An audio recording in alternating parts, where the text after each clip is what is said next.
The Goa Assembly passed a bill aimed at regularizing certain categories of unauthorized constructions on Comunidad lands, amid strong protests from the opposition, which claimed that the legislation will benefit non-Goans.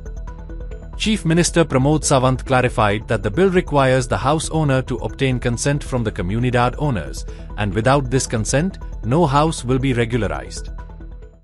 खंय तरी भितरले 25% लोक जे आसा हे 40 वर्सां पयलीं गोंयांत आयिल्ले आनी 40 वर्सां पयलीं तेन्ना आपली तेंच्यांनी घरां हांगासर बांदली. हांव ना म्हणना, बट बांदून दिवपा खातीर कोमुदादूय तितकीच जबाबदार आशिल्ली आनी तेन्नाचे सरकारूय तितकेच जबाबदार आशिल्ले. ही सरकार म्हणून आतांच्या सरकाराची जबाबदारी की ती कोर्ट जर म्हणटा आसत जाल्यार ती मोडून उडोवपाची आनी आमी पळयत बसपाचें काय कितें. म्हणजे ह्या सगळ्या लोकांक बेघर जाता आसतना आमी पळोवपाचें, कारण शेवटी हे बी आतां म्हणजे गोंयांत रावता तेय बी आतां गोंयचे वोटर जाल्ले आसा, तेय बी आतां तांकां शेवटी हांगासरूच तेंच्यांनी परमनंट जाल्ले आसा. तेंची घरां पडटा आसतना सरकार पळोवपाक शकना. म्हणून सरकारान हो नवीन कायदो हाडपाचो ठरयलो आनी नवीन कायदो हाडटा आसतना सुद्दां आमचें इंटेन्शन क्लियर आसा. आमचें इंटेन्शन कितें क्लियर आसा तर आमी सरळ सांगता की कोमुदादीचो तुमी कन्सेंट हाडात म्हणून.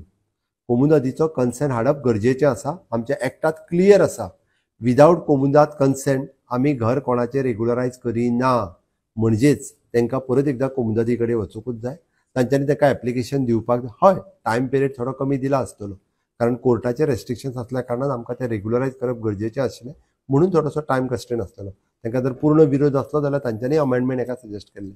पण हे सगळें सांगता आसतना तांची घरां रेग्युलरायज जावपाक जाय म्हणून फाल्यां सकाळीं हेजो रेट डिसायड जातलो. आमी अजून रेट ठरोवंक ना. सरकार रेटाचे नोटिफिकेशन्स काडटले आनी तांच्यांनी कितले पयशे भरपाचे, कोमुदादी कितले भरपाचे आनी सरकाराक कितले भरपाचे एडमिनिस्ट्रेटर म्हणून हे तांच्यांनी म्हटलां की बेकायदेशीर बांदलेलें घर तुमी अशेंच कायदेशीर करता काय कितें ना. आमी बेकायदेशीर जर तेंच्यांनी घर बांदलां आसत जाल्यार बेकायदेशीर करपाक तेन्नाची कोमुनिदाद आनी then government is also responsible. But आतां तें घर कायदेशीर करता आसतना ताज्या कडल्यान पूर्ण पयशे वसूल करून घेता आनी तेजें घर कायदेशीर करपा खातीर सुद्दां आमच्या रोका अंडर म्हणजे regularisation of the unauthorised construction जे प्रायवेट लँडान बांदिल्लें घर ज्या पद्दतीन आमी रेग्युलरायज केलें, एक घर रेग्युलरायज करता आसतना मिनिमम टू मिनिमम 2 लाख रुपया ताका सरकाराक भरचे पडटा.